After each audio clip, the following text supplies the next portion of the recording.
인사할 시간도 많습니다. 여러분의 시간을 낭비해드릴 느리지만 쿨한카 안될까 랩미팅입니다. 반갑습니다 교수님. 반갑습니다. 자, 오늘의 주제 리모트 뷰잉. 엑스맨의 프로페서 X 자비에가 쓰고 있는 기술이죠. 과연 이 리모트 뷰잉이 정말 과학적인 얘기인가, 아니면 그냥 단순히 신비한 TV 서프라이즈로 끝나는 얘기인가. 2017년에 이제 CIA의 문건이 이제 공개가 되기도 했고, 그러면서 다시 한번 이슈가 되고 있는 주제인데, 원격 투시 정말 CIA가 관여를 했는가, 그리고 정말 과학자들이 이것을 연구를 했는가, 오늘 주제에서 다루도록 하겠습니다. 자, 1973년 파이오니어 10호가 목성을 지나가면서 목성이 가까이서 봤을 때 어떻게 생겼는가 확인하기로 한 그런 사건이 있었죠. 자, 근데 1973년 12월, 그로부터 8개월 전이에요. CIA에서 공개된 문건입니다. 아직 파이오니어 10호가 목성의 사진을 보내기도 8개월 전에 해롤드 셜만과 잉고 스완이라는 사람이 목성이라는 행성에 대해서 초능력으로 조사를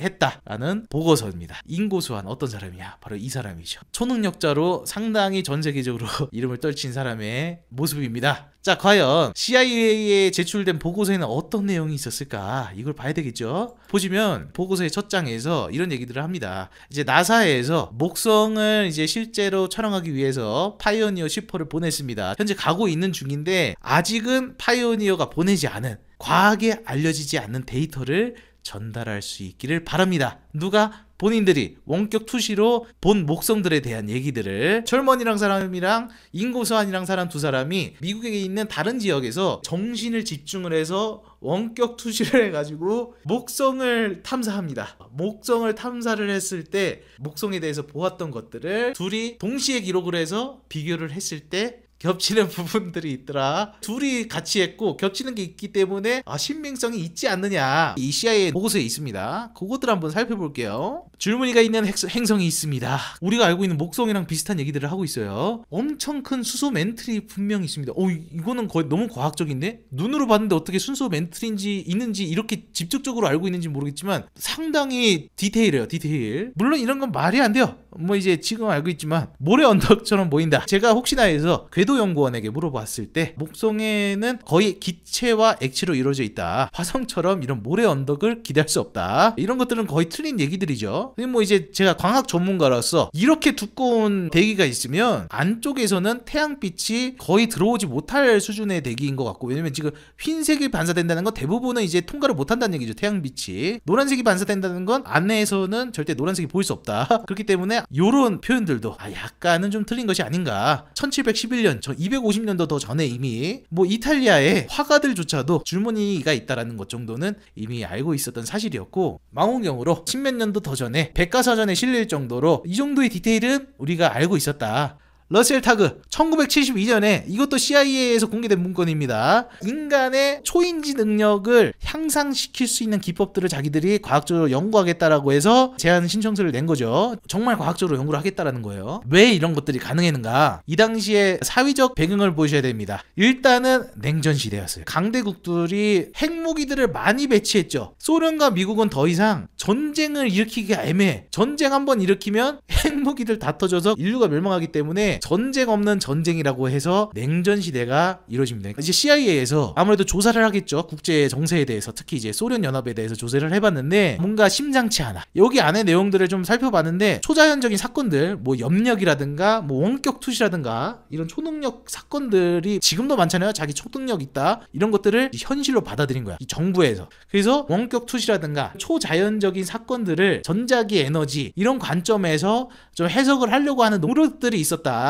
이런 얘기들이 이제 보고서에 들어가 있는 거예요. 거기서 더 나아가서 군사적으로 미군의 어떤 비밀 기지를 직접 들어가지 않고도 확인할 수 있고, 이런 것들을 할 수 있기 때문에 소련이 그렇다고 하니까 우리도 어쨌든 진지하게 고려를 해봐야 된다라는 분위기가 있었던 것이죠. 냉전 시대에. 1970년대는 또 문화적으로도 이 초능력에 대한 관심이 극에 달하던 시기였어요. 우리는 이제 이걸 뉴 에이지라고 하는데, 뉴 에이지, 어쩌면은 이제 인간이기 때문에 당연한 얘기인 것 같습니다. 막연하게 기댈 수 있는 곳이 바로 이제 신이고 종교인데, 이런 것들이 과학이 너무 발달하면서 뭔가 괴리감들이 생기다 보니까 이제 다른 곳을 찾게 되는 거죠. 그중 하나가 바로 정신세계였어요. 정신세계. 지금의 인간은 너무 어떻게 보면은 점점 과학이 발달하면서 괜히 보잘것 없어지는 느낌이 들잖아요. 그러니까 그 내면 내면의 탐구를 통해서 뭔가 통달할 수 있을 것이다. 그러면서 이 동양의 뭐 이제 부처 사상이라든가 아니면 인도의 요가라든가 서양인들 입장에서는 되게 신비로운 것들이 있잖아요. 내면의 세계를 탐구하고 그러다 보면 깨닫지 못한 무언가를 깨달을 수 있을 것이다. 또 신을 믿는 사람들은 이제 신에 더 가까워질 수도 있을 것이다. 새로운 신비함에 대해서 탐구하는 분위기가 만연해 있었던 것이죠. 우리가 좋아하는 마블, 엑스맨이 언제 등장한지 아십니까? 1963년이. 프로페서 X, 닥터 스트레인지도 60년대에 처음 등장한 걸로 알고 있어요. 그렇듯이 이 당시에 사회상 자체가 초능력에 대한 무궁무진한 상상력과 관심이 많았었던 시절이었다. 그렇다면 다시 1972년으로 돌아와서 이 러셀 타그라는 이 연구자가 어떤 연구 신청서를 낼 수 있었던 배경에는 아무래도 이런 사회적 배경이 있었겠죠. 냉전 시대라든가 뉴에이지라든가 이 초능력에 대한 미국 내의 엄청난 뜨거운 관심들, 이런 것들이 정말 진지하게 연구해야 되는 거 아닌가라는 분위기까지 얻게 되면서 실제로 이런 연구를 진행하자라는 얘기가 나왔어요. 자, 어느 정도로 심각하게 연구를 했느냐, 과학자분들은 충격에 휩싸이실 수 있습니다.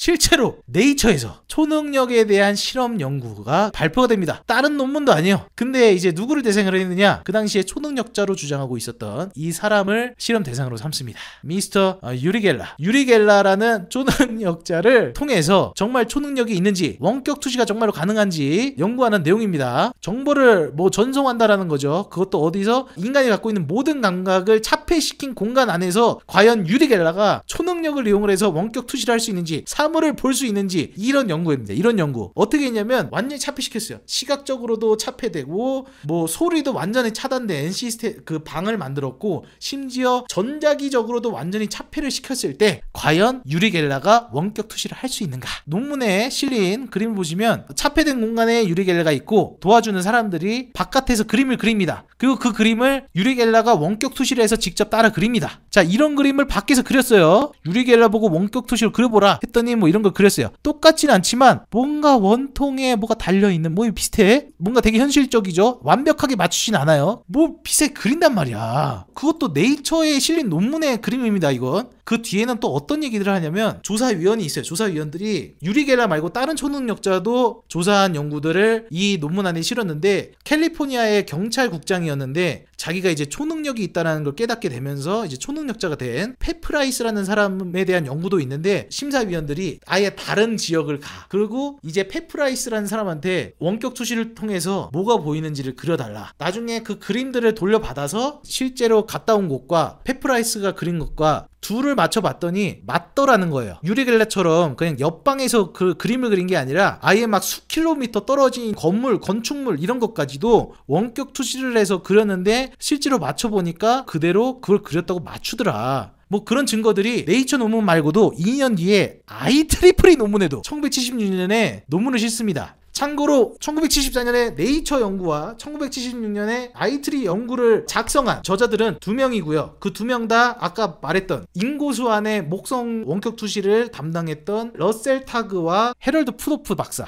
이 모든 논문의 저자예요. 여긴 아예 그림을 실었어요. 어떤 그림을 그렸는지. 같이 하는 연구하는 사람이 공항에 가서 공항을 바라봤는데 그거를 초능력자가 방 안에서 원격 투시를 통해서 그림을 그린 것들. 근데 뭐 약간 뭐 공항 활주로 같죠. 이게 그냥 싣고 싶다고 실을 수가 없어요. 여러분들 뭐 네이처, 저도 네이처 너무 쓰고 싶거든요. 편집자가 이 연구 논문을 제출한다고 하더라도 이거를 통과시키지 않으면 저널에 실릴 수 없어요. 근데 실렸단 말이에요. 왜 그런가? 자, 그 당시에 기사들을 좀 찾아봤어요. 저는 솔직히 이해가 안 됐기 때문에 왜 네이처에 이게 실렸는가? 1974년에 뉴욕타임즈에서 이런 기사가 실립니다. 네이처의 원격 투시에 대한 과학적인 연구 결과가 논문으로 실렸다. 사실 이제 네이처 편집자들도 이 논문이 논란을 불러일으킬 수 있을 거라는 것을 알고는 있었대. 근데 편집자들이 이거를 실기로 했던 이유는 어쨌든 과학자들이 초능력에 대해서 연구를 시도한 적이 없었고, 과학이 아직도 뭐 초자연적인 이런 어쨌든 주장들이 있는데 그 능력을 과학적으로 증명할 수 있는지에 대한 그런 연구가 없었기 때문에 그래서 실어봤다. 그렇지만 과학자들은 사실 다 거의 대부분 반대를 했던 것 같아요. 일단 뭐 논문 읽어보시면 알겠지만 뭔가 애매한 것들이 있어요. 그리고 이게 사실인지 증명할 방법이 없는 것들이 있고, 이제 이거를 평가했던 과학자들 중 한 명은 이렇게 얘기를 하죠. 불편할 정도로 모호하다. 이런 거를 봤을 때 과학자들도 가만히 있지 않아요. 특히 이제 제가 생각해도 문제가 되는 부분은 푸도프 박사라든가 그리고 러셀 타그는 이제 박사 학위도 없는 사람이에요. 근데 어쨌든 뭐 이제 연구소의 직원이었고 이 두 사람은 근데 이 연구에 대한 대부분의 자신의 전공 연구는 레이저였어요. 레이저. 근데 이 논문에 어떤 실험 셋업이라든가 이런 것들은 거의 이제 사회심리학 전문가들이 하는 셋업이거든요. 이런 거 함부로 연구하면 안 되거든요, 이 사람들은. 근데 방식도 되게 사회심리학자들이 하는 방식을 이용을 해서 실험을 했고 그나마 관련 과학이라고 치면은 사실 이것도 광학도 아니죠. 그 뇌파 연구 했던 거. 근데 이거 뭐 주요로 다루지도 않아요, 사실. 대부분의 이제 그 초능력을 증명하는 실험들은 사회심리학적 연구 방식을 기반으로 합니다. 그러다 보니까 진짜 심리학 전문가가 데이비드 막스라는 심리학자가 1978년에 네이처에 반박 논문을 싣습니다. 이 연구는 잘못됐습니다. 이 사람도 이런 일들이 과학계에서 일어나지 않길 바랬기 때문에 러셀 타그와 푸도프 박사의 연구에 대한 결함에 대해서 신랄하게 분석을 합니다. 실제로 데이비드 막스가 직접 찾아가서 어떻게 실험을 했는지 그 평가지들을 확인한 거죠. 그랬더니 일단 논문에 얘기하지 않은 얘기들이 있고 평가자들이 충분히 페프라이스가 뭘 묘사했는지 그림을 보지 않고도 무의식적으로 예측할 수 있는 단서들을 평가지에 하나하나 다 집어넣은 거야. 여기 전날 방문한 자연보호구역일 텐데 여기는 어딜까요? 뭐 이런 식으로 써있어. 이런 단서들이 있으니까 아무 관계가 없는 평가자들도 대충 이게 뭔지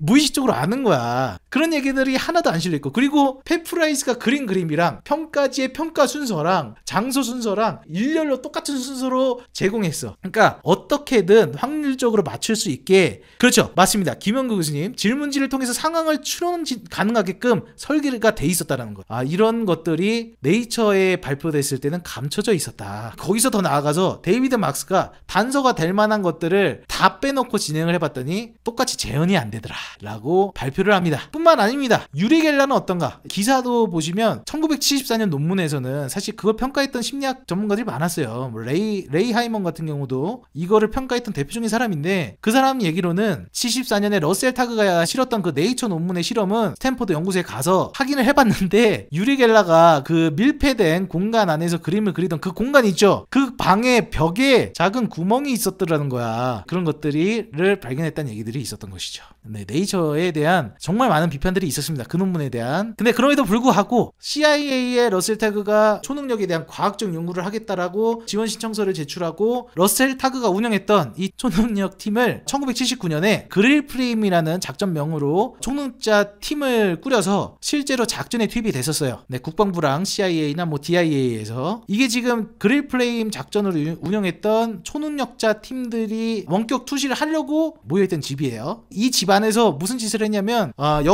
역사적인 사건이 있었어요. 바로 이란 혁명이에요. 이란 혁명. 여러분들 찾아보시면 아시겠지만 이란 혁명이 뭐였냐면 뭐 똑같죠. 뭐 이제 정권을 교체하기 위한 어떤 혁명이에요. 독재 정권을 교체하기 위한 이란 혁명이 이란 내에서 일어났었습니다. 그 당시에 사실 미국이랑 이란이랑 약간 좀 사이가 좋았던 것 같아요. 그 이란이 독재 정권이던 시절에 이란에 있는 미국 대사관 직원들이 이란의 학생들에 의해서 인질로 잡히게 됩니다. 미국 대사관 안에서. 그래서 이 초능력자 팀들이 했던 거는 이 미국 대사관 직원들의 신원이 어떠한지, 지금 어떤 상황인지, 안전한지 이런 것들을 원격 투시를 하는 작전에 투입이 된 거예요. 상당히 비과학적이지만 어쨌든 투입을 했습니다. 그래서 이 당시에 초능력자들이 원격 투시를 해서 많은 얘기들을 해요. 많은 얘기들을 했는데 어쨌든 이슬람이 주체가 돼서 일으킨 혁명이기 때문에 어떤 하얀색 가운을 입고 있는 사람들이 미국 대사관의 직원들을 인질로 잡고 있고 총격전이 좀 있고 그리고 이게 이제 초능력자, 원격 투시자가 직접 그린 미국 대사관 내부의 관저의 모습입니다. 이런 공간 안에 인질들이 붙잡혀 있다. 뭐 이런 얘기들을 해요. 어쨌든 1, 2년이 지나서 이란 혁명이 성공적으로 끝납니다. 성공적으로 끝나면서 이 대사관 직원들도 다 풀려났습니다. 그러면서 초능력자 팀에 대한 작전 결과를 정리를 해봤더니 지금 초능력자 팀이 이 사건에 대해서 보고한 게 202개 정도 된다고 해요. 그 중에 7개만 정확했다. 195개는 다 틀렸다. 심지어 틀린 보고서 195개 중에 절반 이상은 그냥 완전히 틀렸다 라고 덧붙여서 보고를 하고 끝납니다. 이 당시 인질로 잡혀있었던 사람이 이 얘기를 듣고 어처구니가 없었대. 초능력 팀을 그걸 통해서 우리를 원격 투시를 했었다고 그래서 어처구니하게 웃었는데, 일단은 이 그림을 보고 너무 당황했던 게, 미안하지만 내가 뭐 이제 미국 대사관 관저 내부를 자주 왔다 갔다 해서 하는데 이런 것은 없었어 라고 얘기를 하죠. 그리고 이제 학생들이기 때문에 이란 혁명에서 이 그 대사관을 침입했던 학생들은 청바지 입고 있었고 뭐 흰색 로브 뭐 이런 거 입지도 않았고 뭐 총격전이 있었다고 하는데, 이 학생들이 총기는 갖고 있었으나 사용해 본 적이 거의 없는 학생들이었던 것 같다, 총격전은 없었다 라고 포로였던 사람이 진술을 하죠. 아시다시피 초능력을 주장하는 사람들은 이런 것들이 다 잘못된 얘기다 라고 얘기를 하죠. 1980년에 다시 네이처에 자기들의 연구는 절대 틀리지 않았다라고 반박 논문을 제출합니다. 근데 데이비드 막스가 2년 전에 자기들이 실패했다고 하지만 그렇지 않다, 1974년 논문에 대해서 주요적으로 얘기를 했다, 데이비드 마크스는. 하지만 1976년에 발표된 자기들의 IEEE 논문, 이들의 주장으로는 이 논문에서는 그런 식의 단서가 될 만한 말들을 넣고 실험하지 않았다라고 얘기합니다. 평가지에 그런 것들이 없었다. 똑같은 실험을 자기들이 다시 해봤는데 재현이 되는 걸 확인했다라고 네이처에 다시 반박 논문을 냅니다. 상당히 과학적인 논쟁이죠. 예. 그래서 어떻게 되겠습니까? 1981년 1년 뒤에 데이비드 마크스가 다시 한번 논문을 냅니다. 이 시기들 하고 논문을 냅니다. 뭐 여기 뭐 이런 얘기가 있죠. 그 IEEE 논문에 관련해서 사실은 자기가 정말 많은 요청을 했었다. 그 실험에 썼던 문서들 다 달라라고 요청을 했는데 주질 않더라. 그 뒤에 뭐 몇 개는 받았는데 똑같았다, 단서들이 있었고 결국에는 실험 방법에 문제가 있었다라고 다시 네이처에 1년 뒤에 발표를 합니다. 그 뒤부터 81년 이후부터는 이런 과학 저널에 러셀 타그와 이 사람들의 논문이 보여지지 않습니다. 그 제일 큰 문제는 특히 네이처 같은 데 딱 치려면 있죠. 모든 연구들은 전 세계의 다양한 연구소에서 파생되는 연구들이 발생합니다. 근데 10년이 되는 시간 동안 파생되는 연구가 하나도 없어요. 하나도 없어. 이런 과학 저널에 실린 내용은 다 러셀 타그, 푸도프 박사, 타트, 이 사람들에 의해서만 자행됩니다. 파생 연구가 없어요. 그렇기 때문에 거짓일 확률이 매우 높은 논문이다. 그러면서 이제 데이비드 막스가 방점을 찍습니다. 5년 뒤에 다시 네이처에 아예 정리를 해요. 뭔 문제가 있는지 심리학 전문가 관점에서 상세하게 조목조목 반박해서 이런 식으로 해서 얻은 결과는 아니다. 만약에 초능력이 과학적으로 증명되려면 이런 부분들이 결함들이 해결돼야 된다라고 1986년에 다시 한번 얘기를 합니다. 이러면서 과학 내에서 이제 초능력 연구에 대한 문제는 일단락이 됩니다. 그리고 뭐 이런 것뿐만 아니라 유명한 분이시죠. 제임스 랜디가 초능력을 주장하는 사람들을 대상으로 진짜 너가 초능력이 있다면 내가 그분한테는 100만 달러를 주겠다. 그래서 100만 달러 챌린지를 열어요. 전 세계에 있는 모든 초능력자들을 다 격파시킵니다. 2010년에도 한국에도 오시고 뭐 미국에서도 계속 활동하시고 유럽 각지를 가셔서 모든 초능력자를 주장하는 사람들을 다 격파를 시켜요. 초능력자라고 주장하는 사람들은 나와서 쪽을 먹거나 아니면 아예 참여를 안 합니다. 내가 초능력자라면 100만 달러인데 100만 달러 받으러 가지. 21세기에 들어서 사실 초능력을 믿는 사람들이 이제 거의 많이 없어졌죠. 이분의 노력이 되게 많이 컸다고 봐요. 사실 과학적인 논쟁에서는 이거 아무리 해도 초능력 믿는 사람들은 아시죠? 이것만 믿어요. 네이처에도 발표됐다. 이런 거 안 봐요. 결국에는 이제 미디어의 역할이거든요. 미디어를 통해서 이렇게 하면서 이제 초능력에 대한 믿음은 거의 사라졌어요. 네, 그러면서 CIA에서도 1995년에 스타게이트 프로젝트가 구체적인 정보는 하나도 없고 모호한 내용만 있다 이러면서 종료를 합니다. 더 이상 그 많았던 초능력자들이 많았는데 아무도 없었다. 제가 얘기했던 5명의 인물들이 여기 있습니다. 유리 겔란은 이제는 스스로도 자기가 마술사라고 인정을 했고, 유리 겔란 그렇다 치고 이 5명 중에 3명, 인고스완, 헤롤드 푸도프, 테 프라이스, 당시 사이언톨로지 교회의 신자들이었습니다. 그렇다면 이 모든 일을 주도한 러셀 타그는 누구일까? 이 논문에 대한 지원을 어디서 받았는지 이 에크놀로지가 이상했어요. 러셀 타그가 네이처 논문을 쓸 때 지원을 어디서 받았는가 봤더니 초감각 조사재단. 초감각 조사재단은 또 뭔가? 여기 홈페이지에요.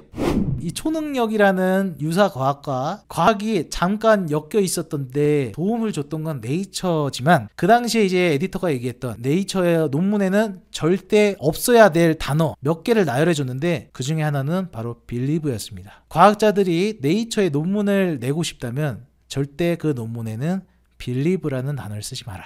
초능력은 사실 주장만 있는 믿음에 가까운 영역이죠. 과학자인 제 입장에서도 전 세계적으로 과학이라는 단어를 이용을 해서 많은 잘못된 정보들이 나오고 있는데, 제가 하고 싶은 말 믿지 마라.